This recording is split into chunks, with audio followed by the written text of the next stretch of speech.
The battle takes place at night on a mountain illuminated by a blue glow. Breathless bodies of fighters lie at the foot of the mountain.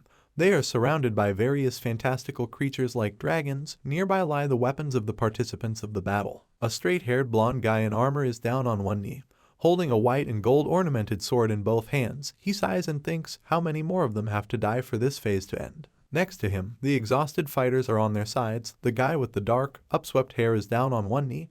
The other guy with the blonde, slicked back hair is barely on his feet, his shield in his hands. Then, the guy with the sword with a terribly tired expression, with a blank stare and bleeding, thinks about how he doesn't understand anything. He realizes that he can no longer read his next actions. A giant, intimidating dragon appears, its eyes glowing red, a blob of blue energy force emerging from its huge mouth with sharp fangs. The hero desperately screams that they can't all die here and orders the survivors to use the portal. The dark-haired one rules out the possibility of escape, because otherwise they will put the villagers in danger. The guy with the shield watches the dialogue in surprise. Then, the dark-haired man turns to the guy with the sword, calling him captain, and says that it's not time to give up yet, because 5 shooting stars have illuminated above the dragon. At this time, the dragon spreads its wide wings, clenches its front paws with huge claws, and stands menacingly on its hind legs. 3 heroes stood in front of it. 5 silhouettes of men appeared from the shooting stars, 3 tall and 2 low at the edges of them. It is announced that the army of the first planning group has arrived. We see one of the arrivals. He is clad in snow-white armor, wearing a hood. The armor is framed with gold detailing, a glittering blue crystal on his chest. A blue robe is visible under the protection. At his side hangs a white sword with a black hilt. The hem of his robes are dark blue and white with gold. He heads warily towards the dragon, surrounded by the blue glow from the rift. His face is full of determination. He has dark brown eyes, wide eyebrows and downswept brown hair. There is a slight stubble. He orders all the fighters to follow him. The mysterious leader heads into battle, the hem of his robes and cloak developing in the wind. The battle begins, the heroes from the squad fearlessly attacking the dragon that tries to oppose them. The first phase is mopped up. A young man with long white hair grips his weapon tightly and swoops down on the monster. Behind him, a tough guy with 2 battering rams attacks the monster. The dragon aggressively opens its maw and begins to form a lump of blue energy. Several system windows appear. 30 seconds after the start of combat, Phase 1 is cleared. 1 minute 45 seconds after the start of the fight, Phase 2 is cleared. 4 minutes 18 seconds after the start of combat, Phase 3 is cleared. Phase, boss shape change. The squad leader and the rest of the fighters watch in shock. Their faces convey surprise and fear. The leader frowns and realizes that he is taking his punishment. System window, con plugs in berserk. The dragon gains strength, the energy from its giant maw increases and illuminates the entire surroundings with a blue glow. Runic inscriptions appear around it.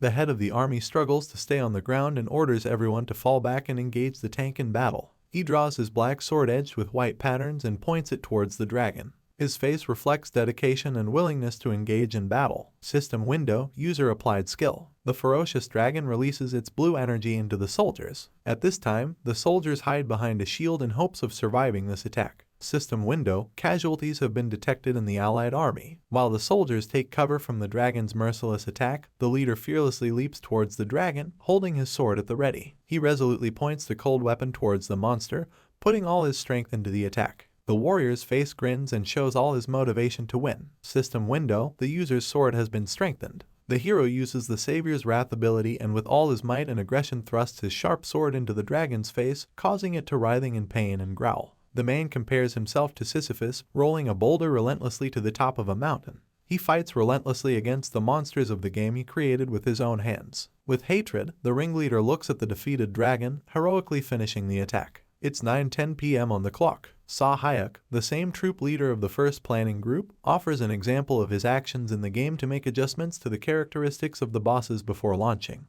Hayek is dressed in a black t-shirt, a gray hooded sweatshirt with a hood and button-up, a badge hanging around his neck, holding a sheet with his suggestions, his gaze full of seriousness. The other developers, 2 middle-aged men, are in disarray and hesitantly ask him if he should do it. A tired man in a gray polo named Yu speaks to Hayek and says that he is concerned about the base parameters of the bosses, as they cannot be defeated without making in-game purchases. He assumes that users will immediately start quitting the game as soon as they find out about it and asks Hayek's thoughts on the matter. In the dusty and dark room are 3 developers besides them, a guy in a hoodie, a man in a sweater, and a young man with glasses and a plaid shirt. The presentation is made with a projector hanging from the ceiling. Hayek grudgingly turns to Yu, irritably asking, "How many years has Nouvelle Fantasy been in development?" Yu awkwardly scratches the back of his head and replies that the game hasn't been out for 5 years. Saw Hayek reminds him that the game has a release date soon. He disdainfully asks opponents of in-game purchases if they're willing to shoulder all the costs accumulated over 5 years of development. Yu covers his eyes sadly, realizing that the development team doesn't have such funds. Saw Hayek talks about the development team next door, saying that they are living the high life and that they've been enjoying the success of their project for 2 years. He glances irritably at his colleagues, holding up a folded sheet of paper with plans, and asks if they've noticed. A presentation with concepts of weapons and clothing items for a future game can be seen in the background. A dark-haired man beats his palm on the projector canvas with anger, crumpling it. He orders them to focus on what's really important to the game, because users spend money when they lack something. Saw Hayek's face has gotten even angrier. He turns to those sitting in the room. Didn't you come to the team for self-actualization? The members of the development team lower their heads guiltily. Someone looks away. There is a tense silence in the room. Only Saw Hayek breaks it by ordering his colleagues to pull themselves together. One of the development team members, a man in his 40s, offers to end the meeting, but asks team leader Saw Hayek to stay for a while for a private conversation. The director exhales tiredly, takes off his glasses, and rubs the bridge of his nose irritably, frowning. His hair is mussed and not neatly tied into a ponytail. On the desk lies a clipboard of documents and stationery as well as tea mugs. A coworker addresses Saw Hayek pretentiously, calling him a lousy person because can a future director say such things? Saw Hayek looks at him with incomprehension and irritation. They are both illuminated by the bright light from the projector. Saw Hayek yells at him because what else can he do if nothing reaches the rest of the development team? Does he have to repeat this time and time again? The director points out that this is the problem. Not all colleagues' brains work with the same algorithm as Saw Hayek's. At this time, the coworkers in the hallway are about to go home, one of them awkwardly waving to the secretary with the documents, another is in fear and anxiety, and a third is already heading for the exit. Saw Hayek is silent for a while, and then asks the director if he remembers how many times their project almost failed because of the long development cycle and production hell. After all, the neighboring development team started working on their project much later than they did and is now paying their salaries. He looks angrily at his discouraged interlocutor and says, "Have you ever noticed how the expression on the boss's face changes from year to year when he looks at you?" Sweat drips down the principal's face. The guy pats the table. Does the director really think Saw Hayek is the only one who wants to succeed? Saw Hayek promised him to breathe life into the game and development. The director tiredly runs his eyes over the documents and asks Saw Hayek to imagine playing the game. She shouldn't be, pointing out the large amount of spending by players. Saw Hayek points out to him that even the popular gambling pastime of pachinko in Japan is a game. His hint was to prove to him the correctness of his decisions within the game's design. He is full of irritability and anger. There is a huge amount of trash on the guy's desk. Paper cups, drunk coffee, empty energy, and soda cans. In addition to the trash, there is also a monitor, a keyboard, and a tablet with a document on the desk. The secretary awkwardly peeks behind the partition of the guy's workstation and addresses him, to which Saw Hayek angrily inquires about the cause of the disturbance. The girl apologizes as if she's prying, but she heard Saw Hayek promise to pick up his daughter Haru today. The manager had completely forgotten about it, so he takes a surprise break from his business. He hurriedly grabs his smartphone and sees the messages. New messages. Hello, Haru's father. This is Sunbeam Kindergarten. Haru is once again refusing to go home. Her uncle has come to pick her up, but she still keeps crying. Can't you pick her up now, by any chance? Because of the meeting, Saw Hayek only now saw these messages sent to him at 7 p.m. So Ju Hayek's uncle has already picked her up. He gets up from the table and dials his uncle to thank him for helping him with his daughter. He replies on the phone that it was no trouble at all, because he thought Saw Hayek was busy, so he went to pick up Haru. He reports to him about the tantrum she threw, crying non-stop. But Ju Hayek says there's nothing to worry about now, she's exhausted and sleeping. Saw Hayek guiltily replies, "Okay." He puts his phone aside and looks down tiredly, sitting on his office chair. He looks up to a standing photo from the wedding near his monitor. It shows him in a black austere suit and the bride in an off-white dress with an open back. At this time, Saw Hayek is thinking that he can't handle everything alone. He is distracted from his thoughts by his secretary, peeking behind the partition of his workplace again. She carefully reminds him that it's already 10 o'clock in the evening and it's time to finish work, but inside she thinks that as soon as the boss quits work for the day, she can go home with peace of mind. The head of development refuses to go home because he needs to make some adjustments to the project before tomorrow. He sincerely understands and shares her desire to go home as soon as possible, but he can't afford such carelessness when the release of New Fantasy is imminent. In the meantime, he looks through a stack of documents. The receptionist directs her concerned gaze at him again and tells him that he's been working overtime for the third month and suggests that he spend time with his daughter at least today. Seo Hyuk doesn't want to leave work on time because he wants to raise his daughter so that she doesn't need anything. He is still flipping through the documents related to the development. After a while, he goes to the common kitchen to make himself a coffee. As he poured sugar into his cup, the director's words that the game should not extort money from the players in this way, it takes away from the fun of the game, popped into his head. He irritably squeezed the sugar packet and began to ruminate, thought I didn't know that. For starters, the process of making a game shouldn't stop. You'd think I wouldn't take responsibility for failure. With all his might, he threw the sugar packet into the trash can out of anger. Seo Hyuk continues his internal reasoning. The philosophy of the game is something that is talked about when you go to school or fight with your friends. Will she be able to provide me with money? Why does everyone romanticize her so much? It's nonsense. A memory pops into his head. He is trying to prove his point to one of his coworkers and show that his ideas have a right to life. As he drinks his coffee, he realizes that he and his colleagues will not be able to understand each other. If not him, who else will take the development into their own hands? His colleagues will still be grateful to him. He struggles to stand on his feet, squinting his eyes irritably and feeling the onset of severe fatigue. At this moment, Seo Hyuk experiences a sharp pain in his chest. Suddenly, his body stops obeying his master. The body collapses to the floor, the coffee falls on the cold gray tile and spills. The guy faints, eyes rolling backwards. In that instant, Seo Hyuk dies. He teleported to a place he was unfamiliar with. Seo Hyuk wakes up to a loud noise, his body brightly lit by the sun. He gets to his feet, dressed in medieval clothing, a white shirt, dark gloves, brown wide pants, and a voluminous belt. A sword hangs from his hip.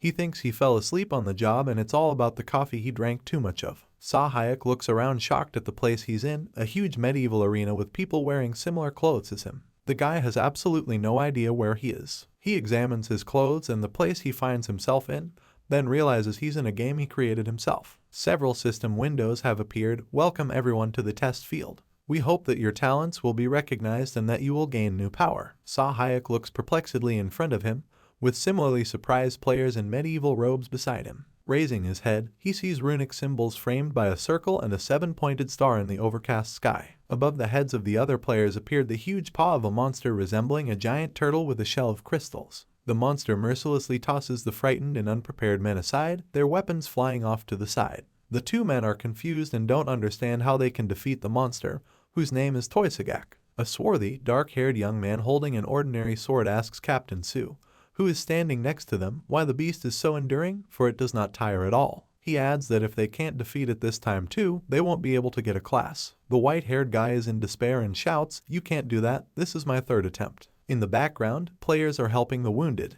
Out of hopelessness, he clutches his head and asks, "Mr. Sue, what should be done?" Sue held a wooden shield and sword, listening intently to the conversation. He was silent for a while and then enthusiastically encouraged his allies, "Don't give up, we will find a way to defeat him." His wheat hair glistened in the sun, and his amber eyes gazed at his friends with excitement. Seo Hyuk instantly tore towards Toysagak, causing the group of fighters to stare in amazement. The dark-haired man shouted, "Look, this guy is attacking alone." Sue only had to stand there in shock at Seo Hyuk's behavior. He heard exclamations that Toysagak could not be broken even with the team's combined efforts, but that didn't stop him from continuing to run towards the monster, preparing to attack. Excitement appeared on his face, for he was confident of his victory. He was a Toysagak creator himself and understood exactly how to fight it. Catching him was not difficult for Seo Hyuk. The transition exam is the very first stage of training in Nouvelle Fantasy, which explains the importance of role-playing. If the tank attracts the attention of the boss, the dealer will be able to destroy the simple crystal system on its back. This tactic is shown schematically with a pawn that has erected a shield in front of Toysagak. Seo Hyuk sees that the monster's attention is occupied by other soldiers. At that moment, he gets a chance to attack it.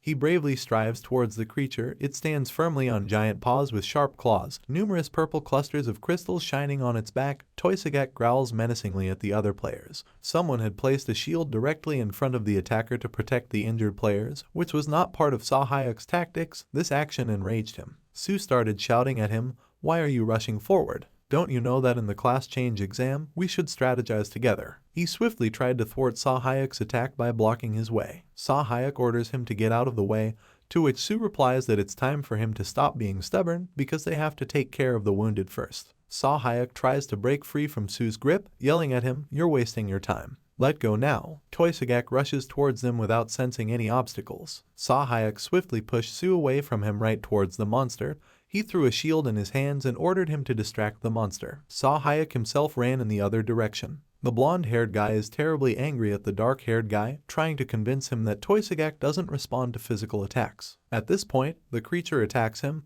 with only his shield protecting him from imminent death. Sahayek at this point bravely climbs onto the monster's back with a smirk. It doesn't react. Well, of course, because you were following the wrong tactics. Sahayek gripped the hilt of his sword firmly and began to collapse the crystal system on his back with all his might. Shards flew around. Toysagak's impenetrable defense finally fell and his health level began to decrease. He roared in agony. Su watched in amazement and said in surprise, "The amount of health has decreased." His hair was mussed from the wind and scratches were visible on his face after the monster's attack. Sahayek continued to attack the purple crystals, lightning fast shattering one crystal after another. They instantly began to fly apart as they continued to deal damage to the enemy. System window, Toysagak is unconscious. Almost all of the crystals were shattered by the sword, Sahayek proudly towering over the remains. Su, who was unaware of this strategy, froze in amazement as he spoke in wonder at what was happening. He even stunned him. So in order to defeat Toysagak, it was necessary to shatter the crystals on his back. Sahayek was breathing heavily.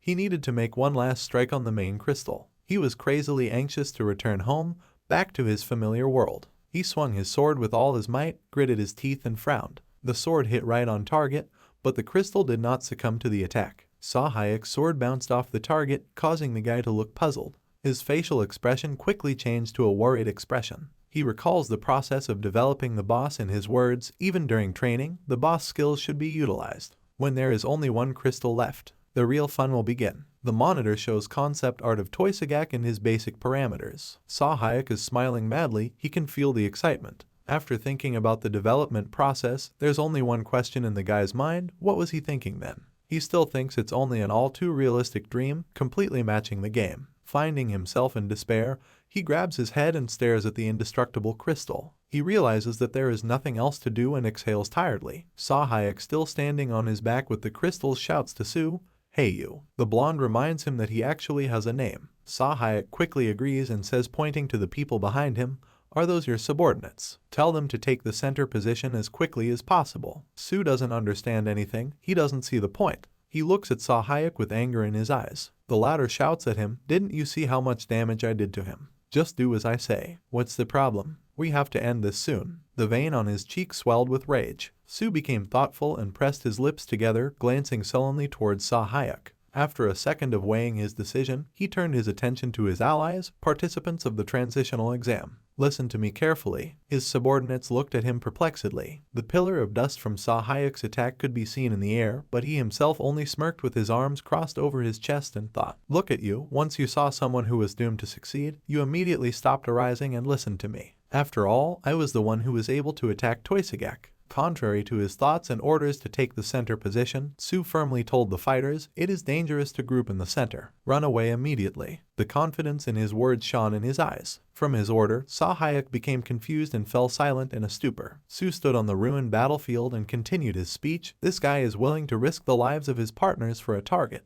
We can't trust him." Sahayek insultingly exclaimed against the guy, still towering on his back with the stunned monster crystals. Out of anger, he started stomping his feet and waving his arms, trying to prove to everyone that the fighters should listen to him and gather vividly in the center. After all, he was the one who slew Toysagak. The allies looked at him and his anger in puzzlement. There was a choice between the fighters. They were saying very different things, so what should they do? One of them began to persuade that they should do as Mr. Su says. He is the most promising adventurer among the aristocrats, and Sahayek clearly has no manners. Su quickly came up with a new tactic. "There's still time. We'll prepare and go on the offensive again." He ran towards the allies, leaving Sahayek behind in shock. His anger was starting to reach its limit. He planned to deal with this boss as soon as possible and escape from here. The veins on his face began to show again and his teeth clenched hard. He realized that if he was left alone, he would have no chance of survival. His expression changed from angry to resigned and reflected hopelessness. Toysagak had already woken up from his unconsciousness. He looked vengefully towards the dazed boy who was still standing on his back. The monster opened its huge maw and swallowed the dumbfounded Sahayek without slowing down. The warriors turned around. Su said, "What was that?" Toysagak ate him. The rest of the battle looked on in fear. The monster raised its muzzle threateningly and roared deafeningly. System window, Toysagak is using the shell rotation ability. The ground began to go from under the team's feet. The men standing nearby were knocked back with their weapons. The survivors hurriedly tried to run away from the horror that was happening. A young man who had no time to escape was begging for help. Toysagak was about to catch up with him. But at that moment, Su heroically stood between him and the boy, raising his shield against the attack. He was angry at Sahayuk, for he had just left them to imminent death for the sake of completing the exam alone, Su thought. Even if my whole body shatters into small pieces, I will never betray my comrades, he shouted, filling up with adrenaline. He moved his shield while repelling Toysagak's attack. Suddenly, the monster interrupted his attack, pulled back, and howled in agony. Its huge neck began to swell at the same instant,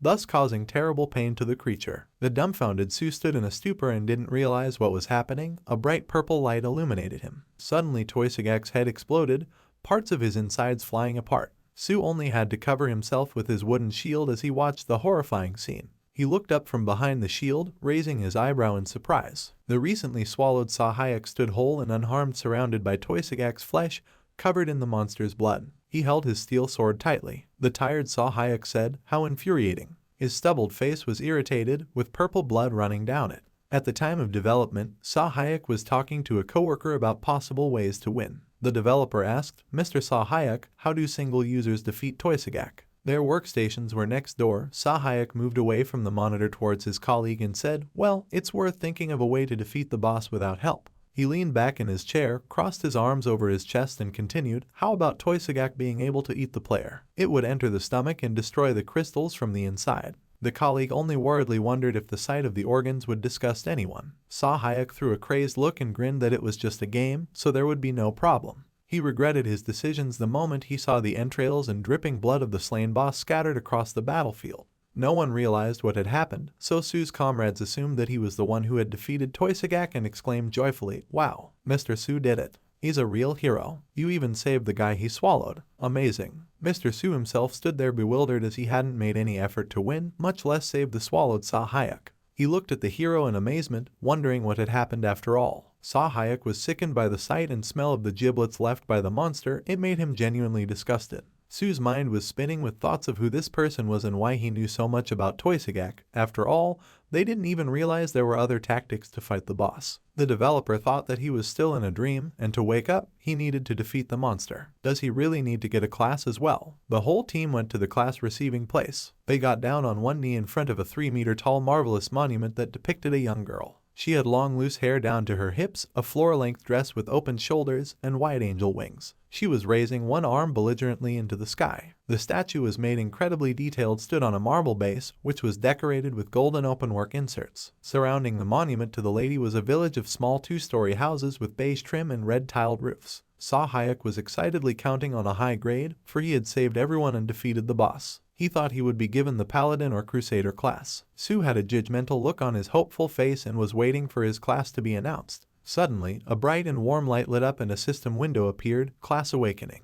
Paladin. He looked surprised and proudly at the announcement of his class, being illuminated by the bright glow, his armor shining. Sahayuk stared indignantly at the announcement of Su's class, not understanding why he was given such a high class that he himself had hoped for. In the next minute, his body filled with energy, a yellow light surrounding him. He could feel the strength begin to fill him up. He lowered his gaze to his palms and gleefully awaited the announcement of his class. System window, Class Awakening. Dejectedly, he looked at the name of his class, Rookie Knight. He simply couldn't believe it. He was maddened. After all, it couldn't be that for all his exploits, he had only gotten a novice knight. All his clothes were soiled and his face was sweating. He shouted, "I defeated Toysagak. Why did I get such a worthless class? I didn't even develop it." A wooden chest surrounded by blue light appeared in front of the shocked Sahayuk. System plate, rusty sword. Weapon, rank useless. Level 1. Damage dealt is 1/5. Reinforcement is not possible. Durability unknown. No attention has been paid to its creation. No one knows when it will fall into disrepair. Sahayuk's face turned blue with irritation. He held an old, shabby and dull sword in his shaking hands. He thought to himself, "You must be joking."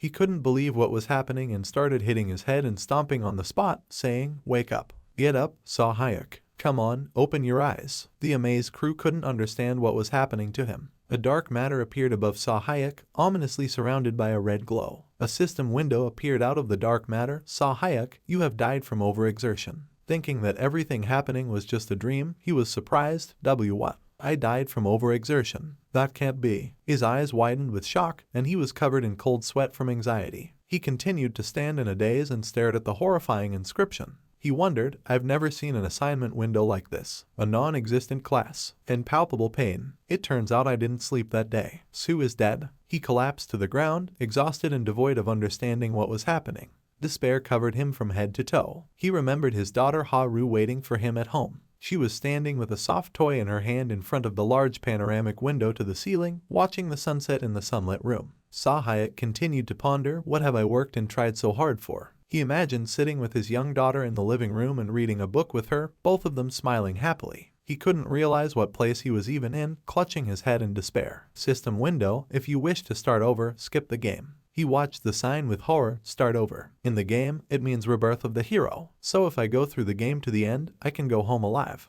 That relaxed him a little, but exactly a second later he exclaimed anxiously, am I going to have to defeat that horrible monster? He started to remember the development process again. The director asked, Sahayek, are you out of your mind? Mammon is the final boss in the game. Think adequately, I beg you. He clutched the sheets of paper with his palms in bewilderment and anger. The director jumped up from his seat, slammed his palms on the table and shouted to Sahayek, the users will die before a minute. At this time, Director Yu was watching the scene with fear. He was nervously clutching a stack of documents. Sahayek listened to all the remarks, was silent for a couple seconds, and spoke high-level items to help them. His face was annoyed, his teeth clenched, one eyebrow raised in surprise. They were in a dark room, with only a projector dimly illuminating it. The director shouted to him, but it does unimaginable damage. To which Sahayek answered him, if the items are worthy, anything is possible. Sahayek exhaled irritably. The principal continued, do you have any idea how long it will take to upgrade the equipment to such a high level? He stood, facing Sahayek.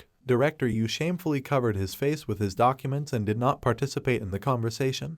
Not knowing what to say, Sahayek said, you can just buy reinforcement stones. The director exclaimed, what about the players who can't afford to spend money on the game? Sahayek continued, why do you care about them so much? In astonishment and shock, the director clenched his teeth in anger and grabbed his head with his hand, unable to find any censorious words towards the developer. He sat in silence for a while, trying to comprehend what Sahayek had told him. After a minute, he threw him out with a shout, get out. Now, just go to the business team. Sahayek was pushed out of the meeting room with his developments on pieces of paper and said, thanks, I regard that as a permission. A shaven-headed employee in a black turtleneck and glasses on his head shouted up in the developer's office, you're proposing to create a mammon with 10 phases. Did the director really approve that? Sahayek squinted contentedly, responding positively to the extremely surprised colleague's question. The developer added, since the monster's appearance changes with each phase, please select 10 images. He continued to glare at his colleague, who at this moment was thinking, gosh, a boss with 10 phases. Where did you hear that?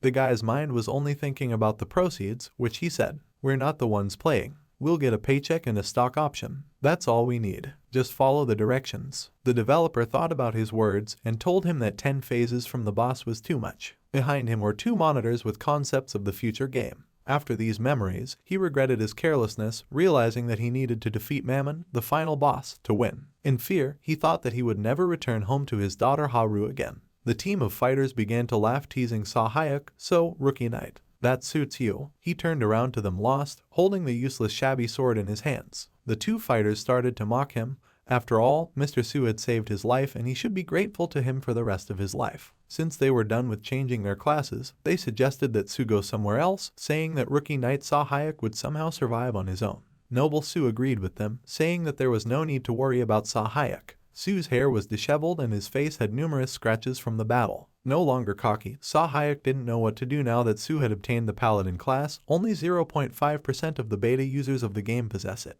He nervously began to gnaw on his thumbnails, feeling an extreme degree of irritation. He couldn't let this big shot slip away from him. It wasn't that simple. The trio started to walk away as Sahayek called out to Su at that moment. He turned around at the exclamation, and Sahayek immediately put him in a brotherly embrace, gave him a thumbs up, and started saying flattering compliments to him. You got a paladin. Cool. What kind of courage it takes for a man to throw himself into the boss's clutches to protect his comrades. I thought you could do it. Fate has brought us together in this exam, so let's keep it up. I'm counting on you. The uncomprehending paladin looked at him questioningly while he was making these speeches. The desperate Sahayek threw away all his pride at this moment, because nothing was more important to him now than returning home. With his sweet speeches, he only angered Sue, who seemed to start sizzling him with his fierce gaze. He roughly kicked him on the back with his boot, throwing the unsuspecting Sue away, causing him to even collapse on the ground. Then shouted after him, "Get lost. I don't need a man who treats his comrades like things. My body is still aching because of you." Not expecting such a response, Sahayek turned around and gave him an angry look. He immediately jumped up and started cursing at Sue, who was about to leave. "Who cares? Get out of here. Let's see how you do without me. Without the man who kept you all alive. You'll regret it soon enough." The veins on the developer's face swelled with hatred for Sue, and his teeth clenched with aggression. Realizing that there was nothing else to do, he sat down on the ground and decided that the first thing to do was to think about the situation. He picked up the ragged sword, looked at it, and twirled it in his hands. Despite the differences, he could safely say he was in the game he had been working on. Judging by Toysagak, there are no significant changes to the strategies and system and game. Looking at his tired reflection in his sword, he thought, "I don't know why I happened to get here, but I'll come back once I get through the game. So it's definitely worth a try." Several system windows appeared. The rusty sword was placed in its scabbard. Rusty crumbs sprinkled. Strength decreased by 1 point. Sahayek raised his eyebrows in surprise and turned around at the scabbard, the already weak sword becoming even more useless. He gritted his teeth irritably, then turned back to the Snow White Angel statue with the thought that he needed to change his weapon. He was approached by some bald elderly man of low stature with a long gray beard. "Hey, young man, why do you want to go there? The village for newcomers is in the other direction. Go back. The road outside the examination field is hard and dangerous." He took him under his arm and began to lead him towards the village. A view of a volcano surrounded by mountains and small houses with a well opened up in front of them. Sahayek turned to the old man, gruffly telling him to mind his own business. The string of failures made Sahayek very angry. He even snapped at the old man, who only wanted to help him. The old man sobbed and the villagers, a boy and a girl, came to comfort him. Sahayek left them behind and thought, is there any point in wasting time in a village for beginner players? He remembered that he had left a secret hidden item in this village, a powerful blade created by the developers to fuel player interest. Several dialogue boxes appeared. Sacred Sword Risk Lover. Possesses outstanding attack power and inexhaustible durability. An S-class item that even beginners can use. It was a truly elegant, long and slender sword. It was completely black, and the hilt and crossguard were covered in patterns of white precious metal. It was created with the expectation that the old players would have nothing better to do and find it. Now Sahayek has rushed after this sword. It is located in an abandoned village that no one can find because of the cyclical volcanic eruptions. This volcano was surrounded by smoke and ash from recent eruptions. Sahayek arrived at the site. He donned a green hooded cloak. Before him was an impressive view of a small village called Sinif, built right at the foot of the volcano. Almost all the houses were wooden, with stone foundations and chimneys and tiled roofs. A windmill could be seen in the distance. He ran to the village along the beaten path, thinking on the way, if I can get hold of good weapons, I can get rid of the class penalty. Then I could hire good employees. Or rather, assemble a team, and safely mop up. No, accomplish my goal. He arrogantly mocked everyone in his head, because while they were working hard on the rookie course, he would complete a hidden task that only he knew about, and Sahayek would rise to the top of the class pyramid in no time. He rushed deep into the village. At this moment a girl in the marketplace was watching him. She was dressed in a black short t-shirt, a cropped dark blue jacket with metallic inserts, and she wore white gloves on her hands. She had platinum hair tied into a long high ponytail, bangs on the sides framed her snow-white face. She wore a black patch over her right eye, while her left eye had a clear blue hue reminiscent of ice. She only stared at him silently with her arms crossed over her chest. The heart of Sinif village, the home of the elder of the Gustav family. Sahayek approached the doors of the wooden building that even the most avid player doesn't know about. According to his memories, an old man lives here from whom you can take a hidden quest. A developer created task hidden in the village of Sinif. The Elder's Protective Ritual. If you do small jobs with the Elder and watch the protection ritual, you can receive a sacred blade as a token of gratitude. Sahayek is excited by the possibility of a reward. He unceremoniously opens the door to the humble dwelling and shouts, "Hey, Elder, come out. I will fulfill your every request." What was his surprise when, instead of the Elder, a young man with green eyes and blonde hair, holding 2 large books, turned his gaze upon him. Behind him he could see a room with a staircase to the 2nd floor, all lined with bookshelves. He looked back at the developer incomprehensibly and asked who he was. Instead of answering the young boy's question, Sahayuk only asked where the old man who was supposed to give him that very secret assignment had gone. The boy looked at him fearfully and incomprehensibly and said that the elder was no longer alive. Sahayuk was shocked and shouted to the whole village at what he had heard. After all, according to his memories, the old man should have been fine. Why would he die? He thought it was all a bad joke on the young man's part, so he expressed his displeasure and grabbed him by the chest. The frightened lad said that if he had any business to tell him, he could tell him. After all, he was the new elder of Sinif village. Trying to realize what had just happened, he began to think, did the elder die and hand over his duties to him? Apparently, there is no such thing as enshrined non-player characters in this world. Well, okay, this guy is the same elder, just younger, so it would be even easier to persuade him. At the last thought, he smirked, his eyes darting a gambling glance in the direction of the young elder. He released the boy from his grasp, took his hands and began to show feigned courtesy again, chuckling, "Geez, elder, forgive me for my manner. Is there anything I can help you with?" The young man still didn't understand what was wanted of him or what Sahayuk was talking about. The latter began to press again and offer his services, to clean up the graves, deal with the volcano dragon or help with the rite of protection. He smirked evilly, holding out his palm toward the elder. He only looked at him in confusion.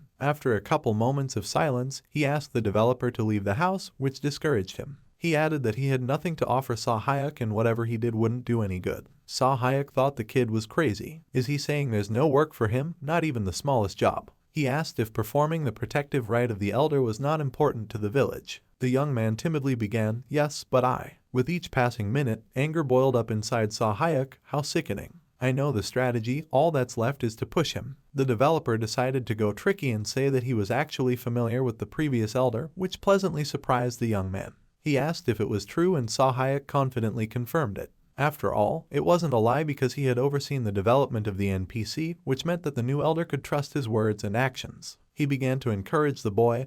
Even an inexperienced elder can do this. Who can't wipe a tombstone? I mean, I'll share all the knowledge of the old elder with you. The young man's face changed. He thought for a second. He claims to know everything about the protection ritual. Can I trust him? Memories of a village that had been engulfed in a brutal fire that had claimed dozens of lives came to his mind. It was this memory that pushed him to make a positive decision, for he cannot allow that nightmare to happen again, even if he has to borrow another person's power. He stood in thought for a couple seconds, his heart pounding frantically. Pulling his will into a fist, he said, "I, Gustaf Riemann, the fourth elder of Sinif village, entrust you with this task. Help me with the protective rite, adventurer." Sahayuk was very pleased with Gustaf Riemann's answer. "I wish I could do it right away. Of course I'll help you." At the same moment, he wondered why this kid was taking this ritual so seriously. A system window appeared in front of him. Protective rite of the elder. Soon, a dragon will emerge from the volcano and the village will be engulfed in flames. Please help me with the ritual. The goal is to cleanse tombstones 0 out of 3. Clean tombstones are required to erect a barrier that will protect the village. Together with the new elder, clean the tombstones of the previous elder. The reward is friendly relations with the elder plus max. Accept or refuse. Sahayuk rejoiced,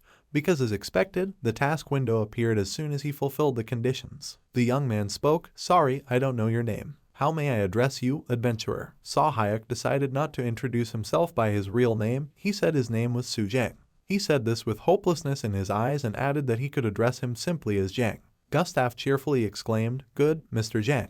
They had been watched all this time by a small rat that appeared from behind the junk in the corner of the room. It could overhear conversations unnoticed by others and then relay them to its owner. It was a skill called Rat Ear, available exclusively to the assassin class. The same rat, but holographic, was held by a guy wearing a black mask and a short t-shirt revealing his torso. His shoulder-length gray hair was loose, and he had 2 blades strapped behind his back, the hilt of which was tied with bandages. Hearing what Elder Gustaf and the developer traveler were talking about, he said, "Su Jiang. This name gives me an unpleasant feeling. Sister, can we just get hold of the information and then kill them?" Perhaps there was already a player with this name in the Nouvelle Fantasy world. They were making plans and strategizing on how to acquire the secret blade. Dialog box, Pachinko Bandit Group. He squeezed his palm, and the holographic rat disappeared. A girl with a long scarlet braid lay beside him, a purple heart painted under her right eye. She was dressed in a tight vest with metal buttons and short purple-colored shorts, and she wore black gloves up to her elbows.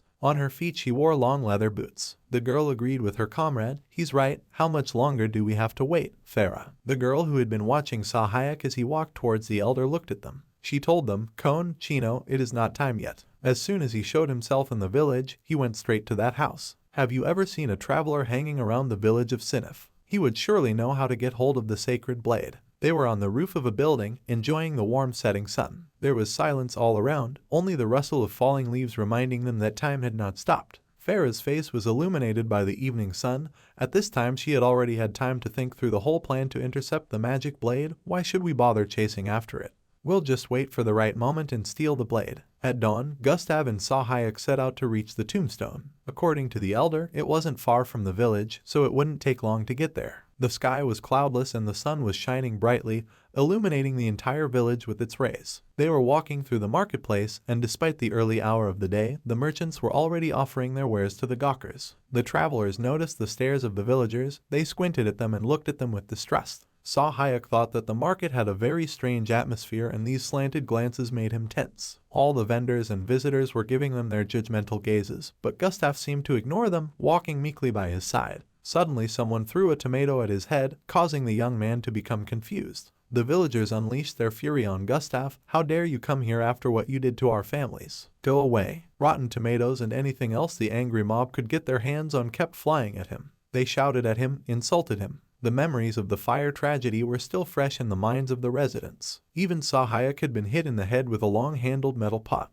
He didn't know what was wrong or why people were so angry with them, since Gustav hadn't told him about the tragedy that had motivated him to accept help from the traveler. In response to the developer's incomprehension and anger, Gustav only asked him to quicken his step a bit, covering his face with the hood of his green cloak. Sahayek humbly agreed, but he himself had a terrible headache and wanted to get this over with as soon as possible and continue playing the game. After a while, they came to the first tombstone, which was located in a dense forest filled with tall trees with lush greenery. The forest was quiet, no one but Sahayek and the young elder were there. The tombstone was in disrepair, it was overgrown with weeds, covered in moss, and it was obvious that it hadn't been touched in years. Gustav gave Sahayek his first task, pull all the weeds. The protagonist was enthusiastic, because he knew it was the way to get him home. He said, "Well, let's get started. I think I can do it in 5 minutes." He knew the process of cleaning tombstones, so he got down to business in no time. Sahayek amazed the young elder with his speed. He exclaimed, "Are you a professional gardener? You're doing so well." He vigorously pulled weeds until he came across a strange creature. He said, "I had forgotten that weed monsters existed in this world. They looked like ordinary weeds, but they had a pitiful face on their roots." Sahayek quickly went back to his task, saying, "They're really scary in person. It's too detailed, a waste of resources." He continued to quickly pull the living weeds, mercilessly tossing them aside. These creatures looked really pathetic. They lay on the ground for a while, but then they quickly rushed into the thick of the forest, away from Sahayek who had frightened them. Gustav only watched silently. Sahayek quickly finished the tombstone, and the new elder thanked him. "I think that's enough." "Thank you, Mr. Zheng. Thanks to you, Grandpa will sleep well." The last words made Sahayek think, "Grandfather, so this tombstone belongs to the previous elder. Wait a minute, so there were originally 2 tombstones here and another one was added later." He inspected the tombstone cleaned of dirt and vegetation again. Everything around it glistened with cleanliness. The addition of the 3rd tombstone confused him slightly. After all, the real picture was slightly different from the game's source data, which made this place unique. He thoughtfully counted the remaining number of tombstones on his fingers, but he was interrupted by Gustav, politely beckoning to him, "Sir, let's go. There are 2 more tombstones left." Despite his new circumstances, there is nothing to stop the wanderer from accomplishing his mission. All he has to do is pull the weeds, he thought to himself. He grinned as he looked at the tombstone of the previous elder. The system window, 2nd tombstone. Weed King, level 5. HP 200 out of 200. A huge monster resembling those little weeds appeared in front of Sahayek, but this Weed King was 3 times the size of the guy himself. It smiled menacingly in his direction, wrapped its weed paws around the next tombstone. Sahayek was surprised and confused for a second. After all, he hadn't created such a mob. It scared him a little. Sahayek pulled himself together. "Fortunately, it's a low-level mob, so I won't die. But the problem is that my equipment sucks." He pulled out a tattered sword that had managed to crumble before. The giant weed began to head threateningly in his direction. The guy had no choice. The task must be accomplished. He said, "Either the weeds fall first or my sword will fall in splinters. Come on, Bush, hold on." He sprinted, gripped the hilt of his sword tightly, and leaped at the earth monster. It tried to defend itself, but soon fell from the attack. Even the weak sword of the wanderer was able to hit the Weed King. It breathlessly fell to the ground. Sahayek tiredly collapsed on his back, trying to catch his breath from the battle. "I must seize the sacred sword as soon as possible." System window, level up. Your level has been raised from level 1 to level 10. Your stats have been updated. Saw Hayek stood up, leaning on his sword tiredly. Gustav praised him for the work he had done, and the boy only said that he should finish the job quickly before the sun went down. Saw Hayek was tired and hurt. He reasoned within himself, Gustav's family belongs to the Hilaire class. Why doesn't he heal me? Gustav reassured him, the last tombstone requires cleaning usually. You will not have to suffer like this again. The traveler said nothing in response, but inwardly thought to himself, yes, a level 5 monster was enough. They walked together to the third tombstone in the wide forest path as the trees rustled beside them, the volcano visible in the distance. A light wind was blowing, moving the leaves a little. Soon they reached the third tombstone, which Gustav had carefully notified them of. The tombstone was inside a small stone temple. An ominous shadow appeared behind the trees, and it tensed Saw Hayek. He pressed his lips together and watched the approaching shadow with incomprehension. A despairing Saw Hayek turned to the young elder.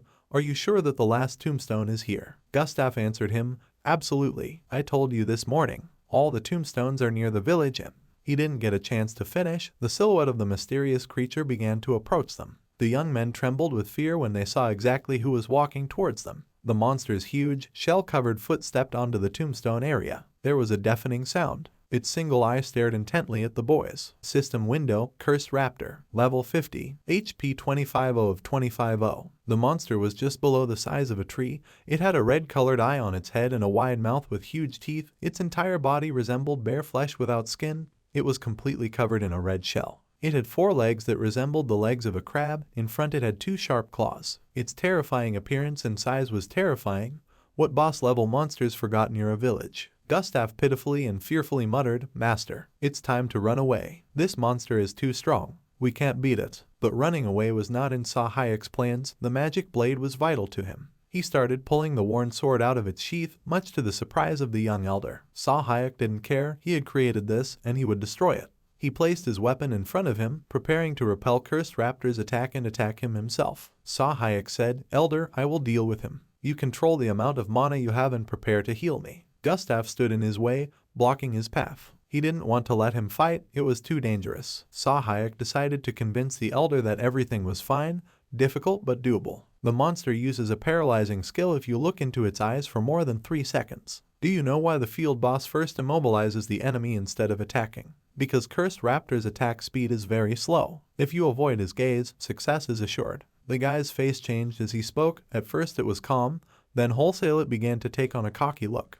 Gustav continued to listen to him fearfully, but then he muttered, under the eyes. You mean? He was at this moment pointing with a trembling finger to the eye of the monster, which had managed to get behind the back of the self-confident wanderer. Saw Hayek cried out in surprise and abruptly jumped aside away from the monster that was still trying to approach the guys. Saw Hayek wanted to thank the elder for the warning, but he didn't find him nearby. What if he couldn't avoid eye contact and passed out? Looking around the space around him, that appeared to be the case. Gustav was lying immobilized on the ground. This could not help but make the protagonist angry. Gustav, what a moron, I told you to be careful. I was planning to slowly kill the monster from long range. At this time, the Cursed Raptor got closer to the immobile young man's body, standing over him menacingly with its mouth open. It was about to eat him, saliva already dripping down. Saw Hayek had no choice but to change tactics and clamp his eyes shut, grasp his sword tightly, and then fight blindly, for if they were both paralyzed, it would be the end. He had been involved in every step of the creation of this monster.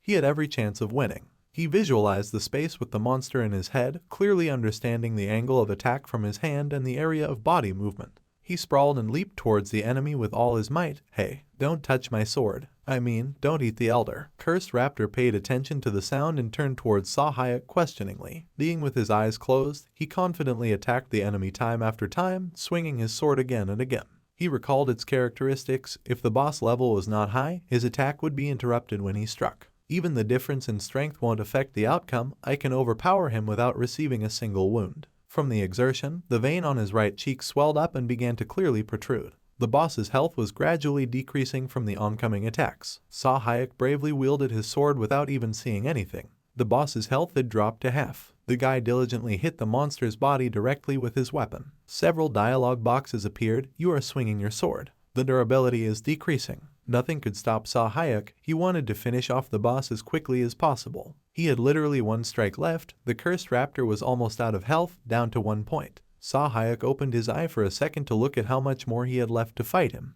The monster's counter-attack snapped the sword in half, its blade bouncing somewhere towards the bushes. Sahayuk opened his eyes again, risking being paralyzed, to see what had happened to his sword. Suddenly, the powerful attack that the monster unleashed threw Sahayuk with incredible force into the thick of the forest, and he rolled, falling backwards onto the rocks. The guy was wounded, he himself had almost no health left, it was at the same level as the boss. His face was covered in blood, and he was breathing heavily and intermittently, trying to regain his breathing rhythm. Sahayuk said, "He has a strong basic attack. Good thing there's no instant death system here, or I almost died." System window, Suzhang. Level 10. HP 1 out of 500. The blade of the broken sword stabbed into the damp ground not far from where the guy had fallen. He looked at it with horror, as if he was ready to drop his hands already. The one-eyed monster stared intently towards the exhausted guy. Despite the small odds, Sahayuk proudly rose from the ground, holding what was left of the sword, the hilt and a small part of the blade. He grasped the broken weapon tightly and ran lightning fast towards the formidable enemy. Sahayuk thought, let's see who will emerge victorious, and who will attack faster. The outcome of this battle would decide his fate. If he didn't attack first, he would risk being killed by Cursed Raptor's claw. Both of them had already swung their weapons, but Sahayuk was faster. He struck the ferocious monster with the rest of his sword right in the head, near its huge red eye. Cursed Raptor was literally seconds short of victory. His sharp claw almost reached the guy's stomach, and if he hadn't been faster, his stomach would have been ripped open and he wouldn't have had a chance to return home to Haru's daughter. The monster fell off his feet, the fall creating a column of dust that hung in the air. The sword was still stuck in its head. Sahayuk sat down tiredly on the rocks, exhausted after the unequal battle, but he was genuinely happy to have won. Several dialogue boxes appeared. Level up. Your level has been raised from 10th to 20th. Your stats have been updated. Rookie Knight, you have reached level 20. New skills are available to you. Sahayuk looked at the new skills, read them carefully, and said, I thought nothing was available to beginners, but here are all the skills. Several dialogue boxes appeared. Rusty Swing. Awkwardly swing the sword. Affected by the strength stat. Rusty Counter. Attempt to awkwardly counter the opponent's power. Affected by the intelligence stat. Rusty Dodge. If you're lucky you can avoid the opponent's attack awkwardly. Affected by the agility stat. Sahayuk was angry because these skills seemed useless to him, they wouldn't be able to help him. He started beating the skill pop-ups out of desperation, but suddenly noticed a new dialogue box appearing from a black and red cloud. Suddenly you can become stronger by using them 100 times. Sahayuk became angry at this inscription as well. Hey, who are you? What do you want from me? Do you even know who you're bullying? He flailed his legs and arms, trying to pour out his emotions from the constant bad luck somewhere. The dialogue box turned into a gloomy cloud again and drifted away, grinning at the poor guy. He shouted after it, I'll make you dance. At that moment, the paralyzing effect was gone, and the previously immobilized Gustav was able to get up. He immediately ran towards Sahayuk, emotionally asking, Sir, are you alright? What's that next to you? A dead body. The already irritated Sahayuk was even more angry because Gustav had slept through the entire fight and only woke up at the very end when it was over. He took the newly awake young man's head in a vice grip, saying, Did you sleep well, Elder? Seems like someone is itching to go rafting on the river Styx. Gustav only said, Thank you for your hard work. Then he added enthusiastically, Well, is it time to clean up the third tombstone? A bump had formed on his head after the evil wanderer. Sahayuk agreed and thought to himself, Okay, forget it. I'll clean the last tombstone, watch the ritual, get the sacred sword and be done with it. As they approached the last tombstone, Sahayuk asked for a rag. Gustav pulled everything he needed from his brown leather bag and the wanderer set to work. In a matter of moments they had managed the simple job.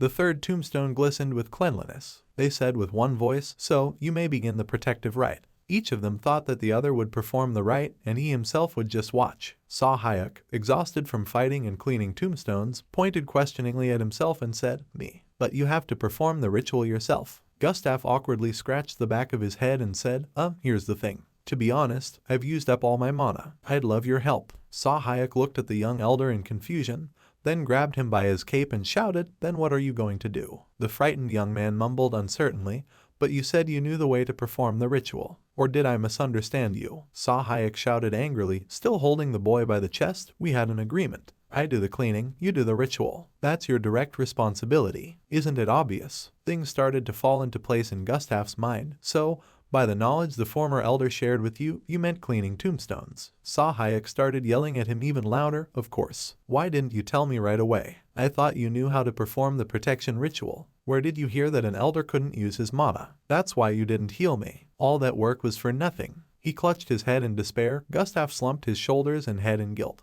If Sahayek had even been able to see the status bar, he might have realized what the problem was. Dialog box, the status of the interlocutor was being analyzed. Just thinking about it, a status download of his status suddenly appeared above the frustrated young man's head. Sahayek couldn't believe what he was seeing, because the data in front of him was unbelievable. With a maximum possible amount of mana reaching 50,000, Gustav Riemann appeared to be a high-level healer. He is level 49 and his class is Priest. Physical strength is 10,000 out of 10,000. Intelligence was developed to the maximum, stamina was also at a high level. Agility and technique were a bit less developed. The level of strength and luck was minimal. His mana reserve was large, but then why was it missing? Shouldn't it recover automatically? Barely holding back tears, Riemann spoke, "But I told you to come back. No matter what I do, the mana doesn't replenish, and I can't use magic." Sahayek looked irritably at the young man, but suddenly he began to sob and continued his speech. "I realized that I'm not good for anything, but I wanted to do whatever it took to perform the rite of protection, to do my best." Tears poured down the young man's scarlet cheeks,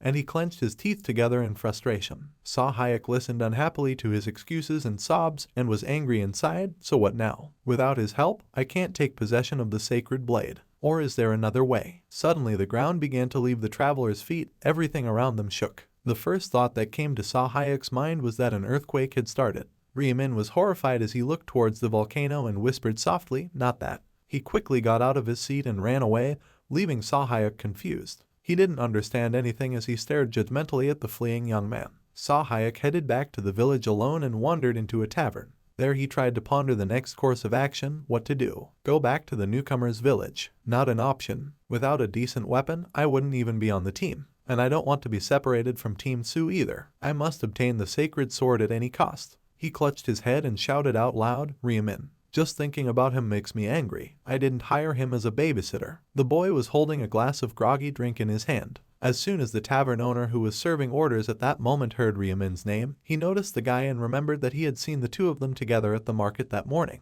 With anger, he splashed beer on Sahayek's head and shouted, "What are you doing in my place? Get out of here. Riemann's friends are not allowed in. Get out." The beer was dripping down the uncomprehending guy's face, and he muttered quietly with his head down, anger slowly boiling up inside him again. "What did I do again?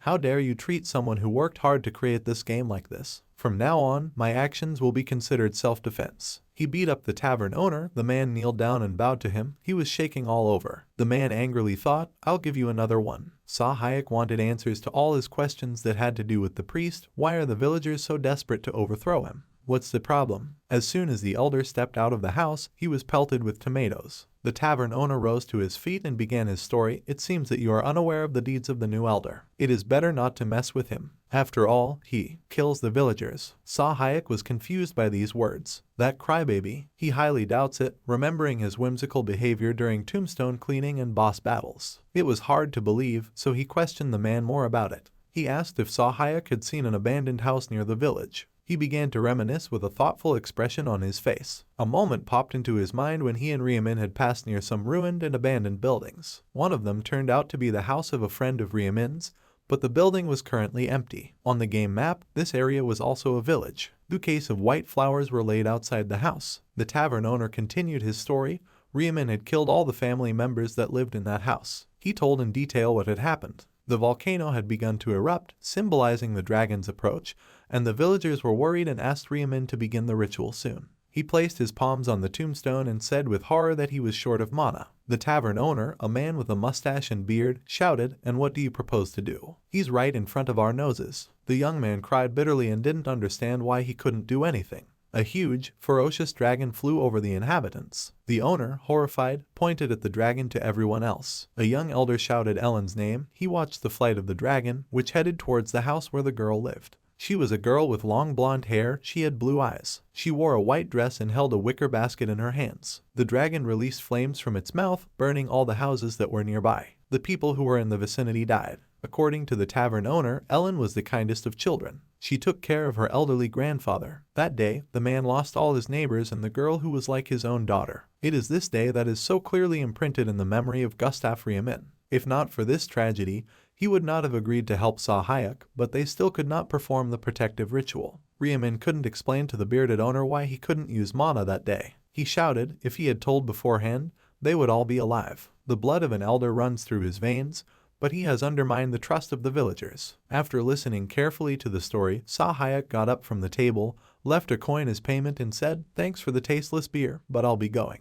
The owner didn't understand the guy's action and words, causing him to say to him, "Hey, and what kind of reaction is that? You just listened to a heartbreaking story." Sahayek was only walking towards the exit and started muttering, switching to a loud tone, "Why didn't you explain? Why didn't you protect?" A young guy who lost his family was given the responsibility for the fate of the village on his shoulders. You want him to wake up immediately and solve all the problems. You're a grown man, aren't you ashamed to say that? He threw a cold glare at the man and walked away from the tavern. Meanwhile, the volcano was beginning to smoke heavily, preparing to erupt. Sahayek walked through the empty streets of the village and thought, "Selfish. You think I don't know the history of the village?" The warrior wielding the sacred sword died, and his comrade, being a priest, went to the kingdom to fulfill his last will, to help the people who lost their homes during the battle for the monsters. Rallying under his leadership, they built a village called Sinif. However, the tranquility that reigned there did not last long. The dragon Friday, sleeping on the mountain, awoke from his slumber and in one morning turned the fertile land into a volcano. This dragon flew over the village, flapping its wings menacingly. It let out flames of fire from its mouth. Then the protection of the village fell to the descendants of the priest, the Gustav family. The founder of the village, Sinif, knew that one day the dragon would awaken, so he left a protective tombstone to save the villagers. But its creation took too much of the caster's strength, affecting his life expectancy. Knowing this, the Gustav family sacrificed themselves anyway to protect the population and granted the people a peaceful heaven above the earth. But this was completely forgotten about by everyone. Sahayek seemed to know the answer. The reason why Rieman's mana wasn't recovering was because of psychological trauma. It was not uncommon for newcomers to be depressed after experiencing a great shock. Sahayek walked to the door of the Gustav family house and grinned,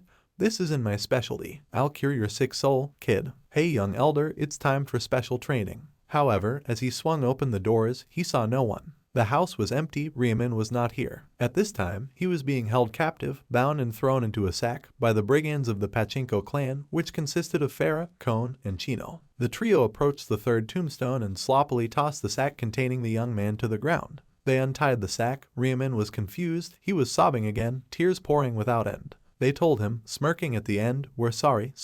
We're not thrilled about the whole thing either." Riemann shrieked in fear, "Who are you? How dare you kidnap a human being?" Farah said, "We recently overheard your recent conversation. If you activate the protective tombstone, you can get the sacred sword, right?" Farah slowly leaned towards the boy, smiling sweetly. The disoriented Riemann doesn't understand anything. "Sword? What do you mean?" Farah ordered Cone and Chino to deal with it. Cone roughly grabbed the young man and brought his palms up to the tombstone, but nothing happened. Farah says, "We saw your status, you have no mana at all. But don't worry, one shot will revitalize even a 70-year-old grandpa." Chino pulled out a syringe with an unknown purple poisonous liquid, winking and smiling playfully. The sight of this poison only made Gustav whimper harder. The girl swung the syringe towards the poor young man, grabbed him by the hair and said, "You protect the village, and we'll get the sword." "Isn't that great?" Cone grinned, "Don't worry so much. Elder sister's skills in mixing poisons are great. You'll be a fool later, but that's not the point." The possibility of losing his mind and turning into a madman did not please Gustav at all, so he began to wiggle and ordered to let him go, to which Cone only shouted to stand still. Suddenly a sharp order sounded from the forest,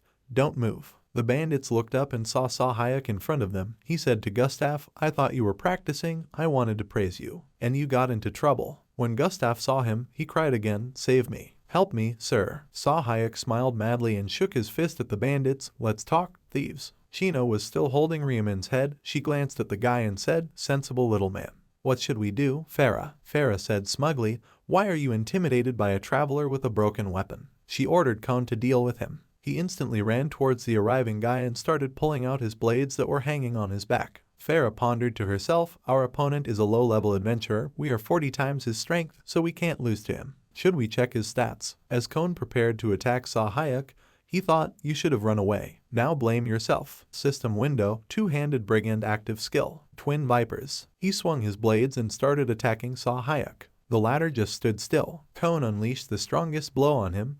The blast wave traveled through the entire forest, illuminating it with a blue glow. His attack raised a column of dust around him. But to Cone's surprise, Sahayek was not at the site of his attack, which puzzled the bandit. Chino perplexedly asked, Did he just run away? Kon was sure that he had definitely chopped Sahayuk into pieces, but the guy suddenly appeared out of nowhere with a stick in his hands, saying, "Who ran away? I forgot I had a wreck instead of a sword. System window, improvised weapon. Strength 100 out of 100. You can pick it up in the woods." All bloody from the attack, Sahayuk said to Kon, "So, shall we continue, kid?" Farah tried to check his stats, but was faced with the unexpected, "No way. We certainly didn't expect this." A baggy system window appeared above Sahayuk's head, unable to load information. Farah still couldn't believe what was happening. Who is this guy? There was an error while loading the status window. It's impossible without a significant difference in levels. Is this homeless adventurer really capable of defeating us? Farah's face took on a worried look. She pressed her lips together and frowned her eyebrows, not understanding anything.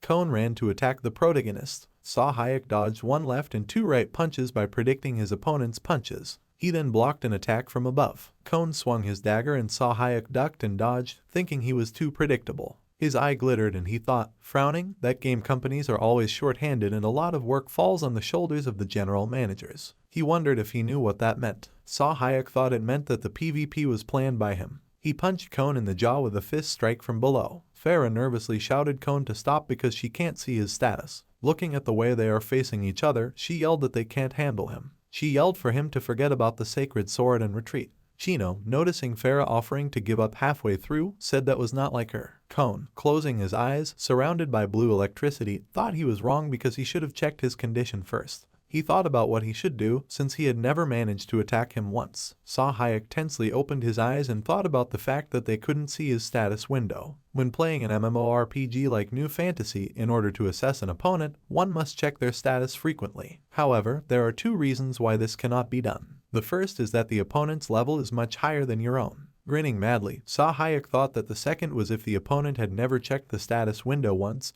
and thus it was impossible to download information. Grinning, he listened as Kon asked what they should do, for as far as he was concerned it was too late to run away. Behind Farah and her team, a bright yellow light illuminated the forest. Men in armor were running through the forest with torches in their hands, and one of them was ordering them to protect the sacred tombstone at all costs and drive them out of the village immediately. Farah turned around and asked in surprise how they knew. She shouted that they would get even yet. They began to run away, and men in armor rushed in pursuit, ordering them to stop. Blood spurted from Sahayuk's head, and he grinned evilly and rubbed his hands together, wondering if they thought they would be able to outsmart him. He figured that PvP outside the arena was grounds for banishment. Riemin, sitting on the ground, exhaled heavily. Sahayuk asked if he was all right. Riemin, trembling, snuggled up to the protagonist with tears on his face and said that he was very scared. The protagonist naively felt sorry for him. Holding a syringe in his hand, he said with a crazy smile and eyes glowing red that they had dropped something. He asked if they should give him a shot or still let him go. Riemin jumped back fearfully and, waving his arms and legs, asked not to. He exclaimed that he had even drank a high-quality potion affecting mana, but there was still no result.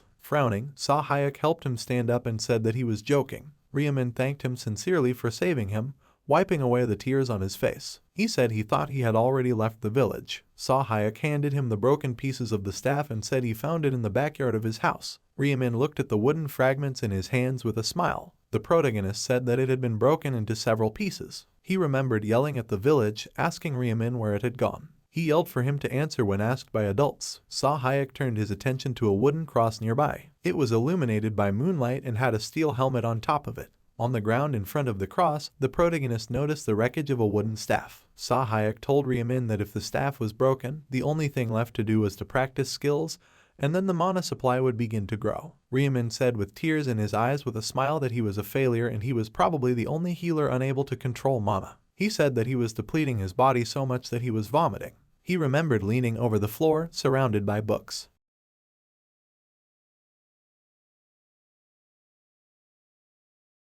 Sahayuk thought that he despised Riemin so much, not knowing that he was trying his best. He thought about what the principal would do. The protagonist remembered the principal's words that his way might not work. There were papers, a mug, and glasses on the table. The principal said there was a limit to how much pressure you could put on people, and they had one of the 3 interns left. He asked what if he left too. Sahayuk irritably replied that he must have been too pushy. He asked why, after receiving harsh feedback, to throw a tantrum in the office. He added that they were not little children. The director, putting his face on his hand, told him that even manager you could not have withstood such an onslaught. He asked if he had any idea how hard it was to hear demands to make the impossible possible and try harder. Sahayuk, exhaling angrily through his nose, remained silent. The principal asked if he thought it was right to threaten them by making them put in even more effort, and is that how seniors behave? He said that he didn't even know what these people went through. Sahayuk asked him to advise him on what to say in such a situation. The director, smiling, said, "Hard work always pays off handsomely." The protagonist and Riemann stood under the moonlight.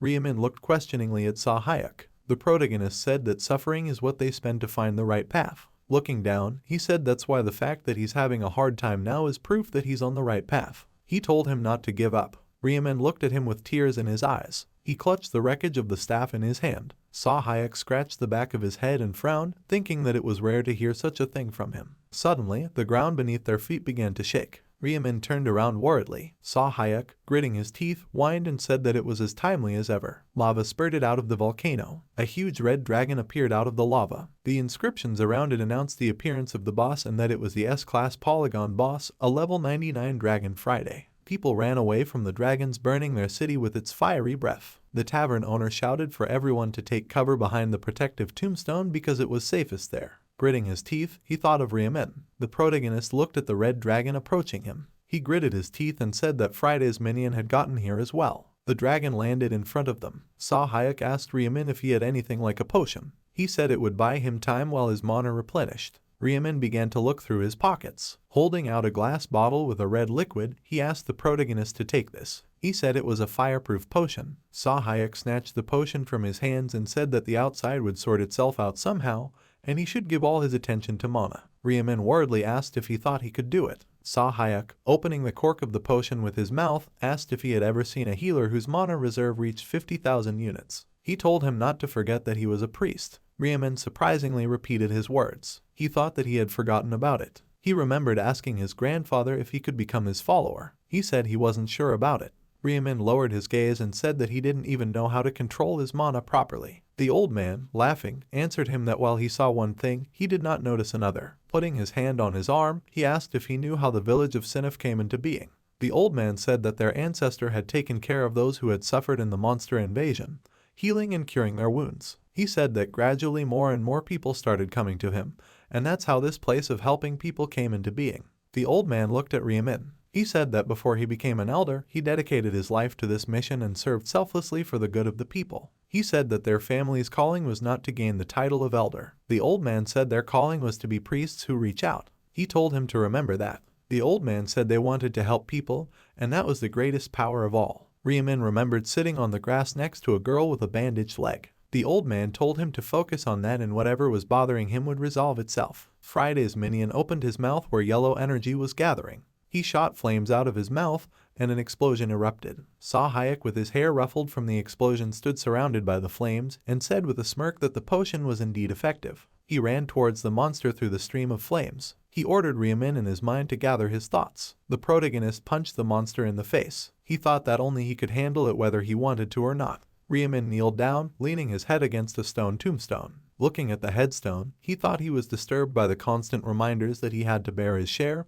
His father had run away and he had inherited his grandfather's place. Looking at his hand, he thought that the thought of this had clouded his mind so much that he had completely forgotten what was truly important, his sincere desire to help people. Smiling with tears from his closed eyes, Riemann said that he thought he now understood what Grandpa meant. Touching the headstone with both hands, he said his name was Gustav Riemann and he was the fourth priest of the Gustav family. He said with a smile that he was first and foremost someone who benefited people in the name of light. A bright yellow light illuminated the entrance. Sahayuk turned around and said with a smile that he had succeeded. The man in armor pointed his sword forward and ordered to protect the elder immediately. The man grinned and said that even the guards had come to their senses. He asked if they had returned after seeing the volcano erupt. The monster started fighting the men in armor, and Sahayuk rushed off in the other direction, saying that was fine. Running up to Riemann, he asked how his mana was. Holding a green blob of magic above his hands, Riemann told him with a happy smile to look at it.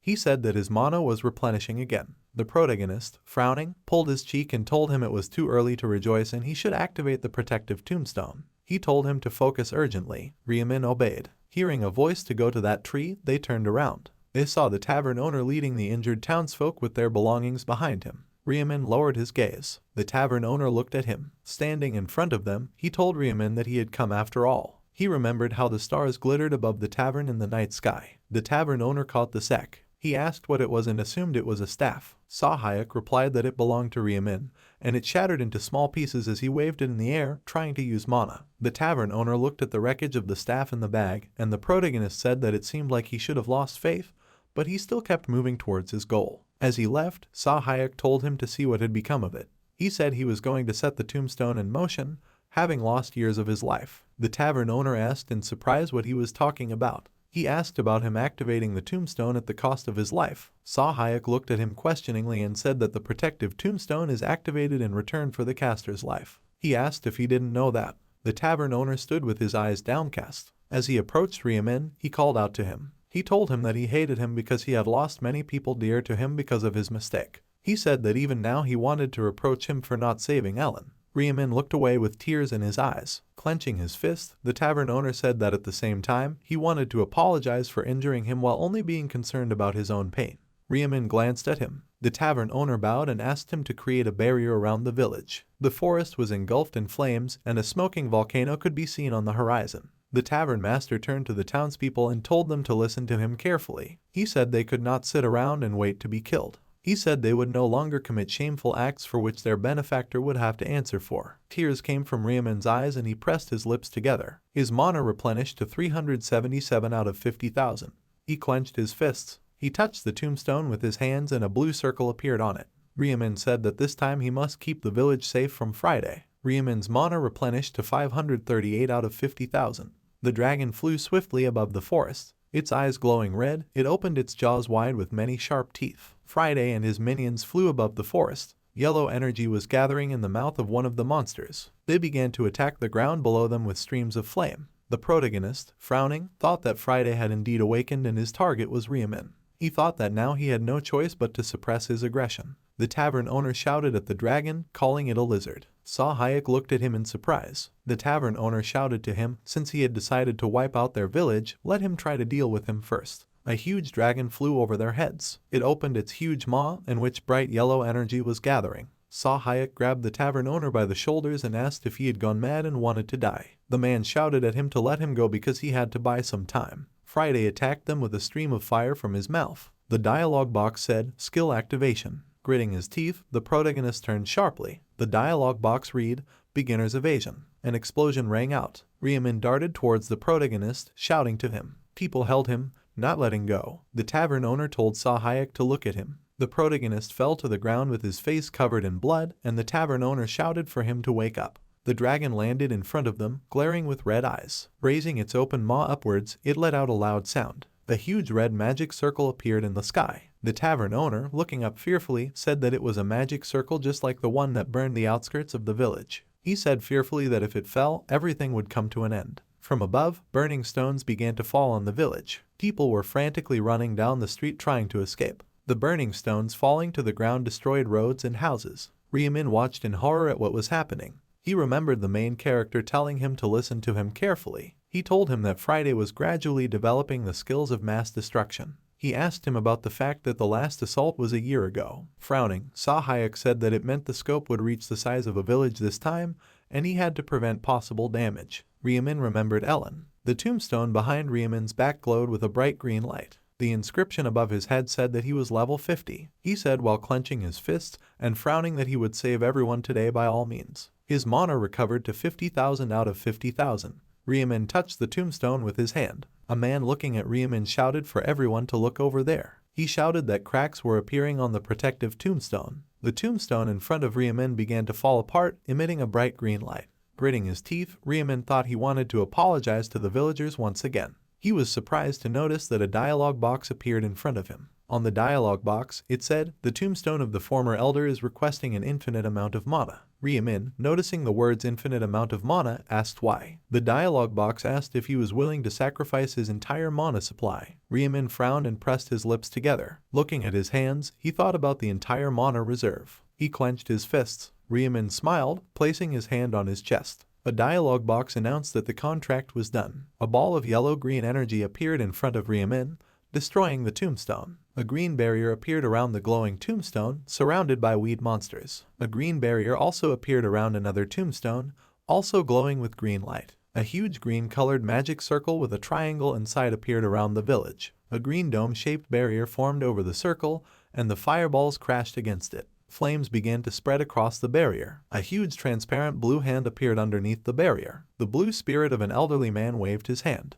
The guy pointed his finger and said that a huge mirage had loomed over the village and shattered the meteorites into small pieces. They asked if he had been summoned by Reborn. Reborn looked up in surprise. Looking at the bright light, he opened his mouth in surprise. He remembered his grandfather telling him that a veil had covered his eyes and he couldn't see well, but he remembered that on the back of the protective stone of the elders past were written words to his descendants. The spirit of the elderly man stood before the dragon. Grandfather said these words, being immoral and weak, I erected the protection stone. The spirit raised its index finger. Grandfather continued, therefore, when a truly talented person appears, I ask to continue my work. A black vortex appeared above the dragon, and a huge yellow lightning bolt struck it.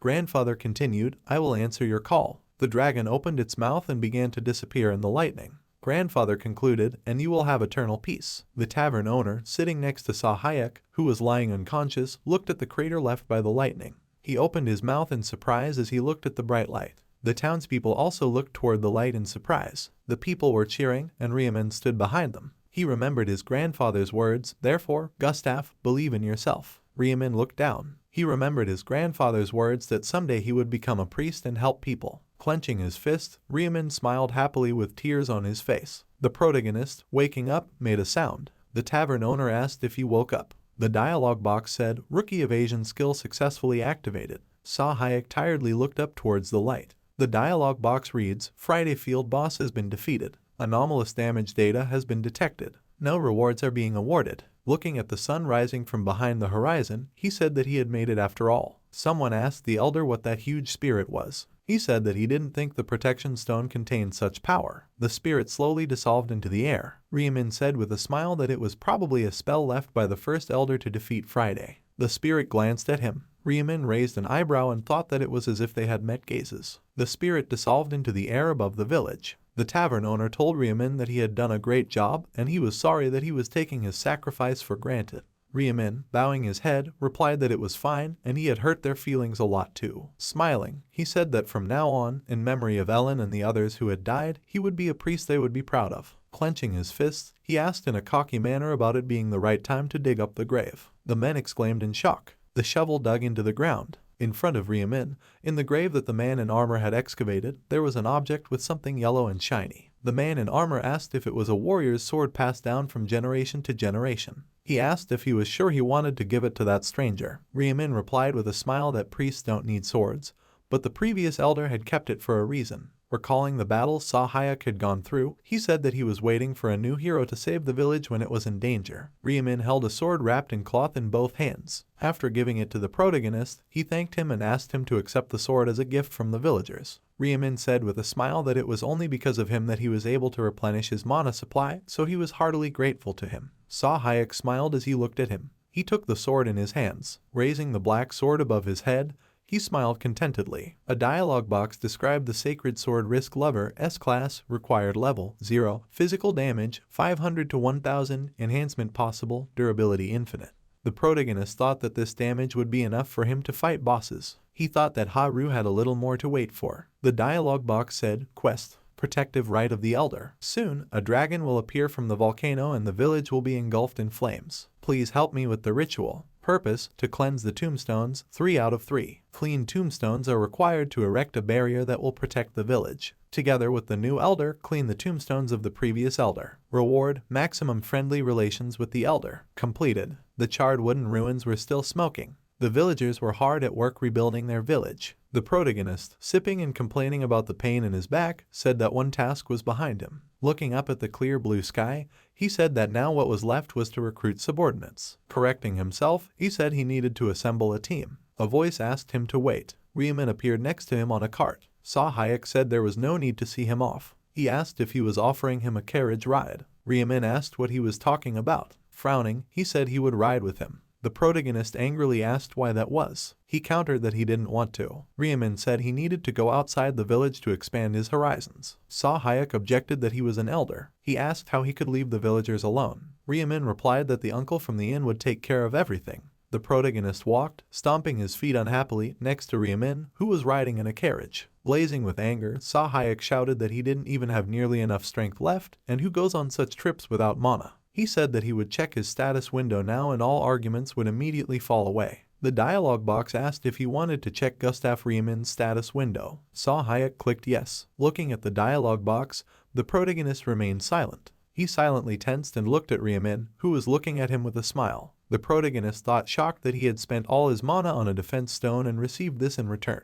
The dialogue box said, "Blessing, fruit of endeavor. Fatal blow applies to all healing used." Sahayek thought about it being a blessing that grants a fatal blow that applies to all healings used. Riemin said that he was surprised at first too, since he had received the actual blessing. He said that the past elder must have bestowed it on him before he disappeared. With a smile, he raised an eyebrow and said that although it wasn't enough, he still had 5,000 mana left. Riemin asked if he would mind if he joined him. Sahayek was silent with a grim face. He congratulated him on joining the ranks of his subordinates. The bright afternoon sun shone over the carriage, and the protagonist reluctantly shook his hand. He told him not to expect a salary. Riemin and the protagonist rode the carriage through a forest path. Riemin asked Sahayek where they were going. He assumed that they were going to a crowded capital city. Sahayek replied that they were going to a village where there were working people. Riemin asked again about the working people. The protagonist replied that they need a tank to raid. Riemin exclaimed that he understood. Counting on his fingers, he said that he is a priest and Sahayek deals damage. He said the only thing missing was a tank. Noticing something, Riemin shouted in surprise. The horse, slowing down, stood on its haunches. The protagonist collapsed in the carriage. He angrily asked if he could drive the carriage normally. Riemin with shining eyes said that he remembered and there was no need for them to go to the village. Riemin shouted with a smile that he was familiar with the Holy Guardian.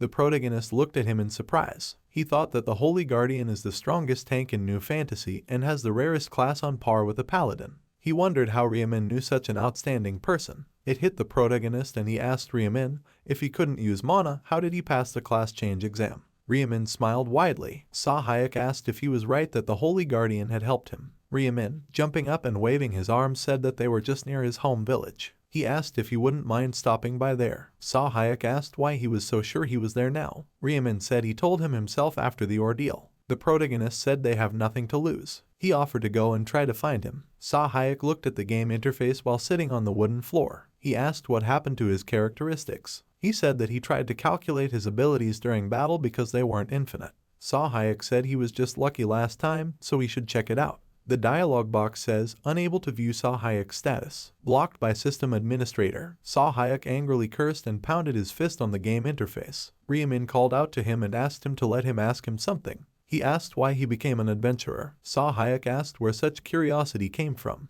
Riemin replied that he just realized that he had never heard his story, and for some reason he felt like he was in a big hurry to go somewhere. The protagonist silently lowered his gaze. He remembered how Haru took his hand in 2 fingers. They are walking along a path surrounded by cherry blossoms. Putting his face on his hand, Sahayek said he lived far away from here and Mammon was blocking his way home. He lowered his gaze gloomily. Riemin, turning pale, turned around and waving his hands, asked about this one called the Monster Emperor. Sahayek angrily told him to stop waving his hands. Sitting down next to him, he said that his family was waiting for him, so his job was to defeat him and return home. He asked if he was satisfied. The protagonist asked Riemin if it seemed to him or if they were standing still. Their carriage got bogged down in the swamp and Riemin shouted asking where they were. Sahayek, grabbing Riemin by the collar, furiously asked him what he had a brain for. Riemin said it was strange and something was wrong here. Remembering the signposts, he said that at each fork he followed the direction of the village, according to the sign. Above them, many violet eyes lit up in the dark foliage. Goblins with swords and bows stood in the branches of the trees, sticking out their tongues. The protagonist frowned, thinking that sometimes mobs with high intelligence levels appeared here. He wondered if the goblins had deliberately confused them to trap them. He said they should head back. As they looked back, they saw that the road back was blocked. Riemin shouted fearfully that the road back was blocked by a wall of mud.